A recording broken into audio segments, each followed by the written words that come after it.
જ્યારે હું વિધાનસભામાં ધારાસભ્ય તો ગૃહની વાત કરું છું, ગૃહની અંદર જ્યારે આ વાતો આવી ત્યારે કંઈક અમારા કોંગ્રેસના વિરોધ પક્ષના નેતા અને થોડાક વિરોધ પક્ષના ધારાસભ્યોએ કોઈક પેટા કાયદાની કંઈક ચર્ચા ચાલુ હતી, એની નકલ હતી, તોડીને ફેંકી.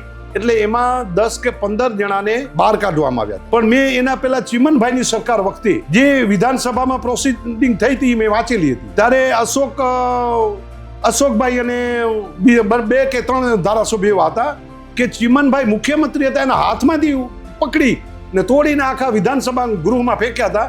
છતાં ચીમનભાઈને સાથે જે મંત્રીઓ હતા એને વિરોધ કર્યો. પણ ચીમનભાઈ એ કીધું કે એ વિરોધ પક્ષમાં બેઠા, એને વિરોધ કરવાનો હક છે, એનો હક આપણાથી કેમ છીનવાય? એ મેં અશોક ભટ્ટને પૂછ્યું હતું. જ્યારે આ પૂરું થયું ને, અશોક ભટ્ટે ગજબનો વિરોધ કર્યો હતો અમારો. ત્યારે કેન્ટીનમાં જ્યારે નાસ્તો કરતા હતા ત્યારે અશોક ભટ્ટને કીધું, હું એક જુનિયર ધારાસભ્ય તરીકે અશોકભાઈ તમને પૂછવા માંગુ, મેં આવી વાત સાંભળી છે એમ નહીં, મેં વાંચી છે, આ વાત સાચી છે? ત્યારે એક સભ્યને તમારા બીજેપીને, તો હું હતો ત્યારે, સાચા છો તમે, અમને સસ્પેન્ડ નહોતા કર્યા કે ભાઈ, એ અલગ હતું, એ તમારી થિયરી છે એટલે જ તમે ગયા, અમારી થિયરી અલગ છે એટલે તમે ન ટકી શક્યા, ટકવું હોય તો આ થિયરી છે.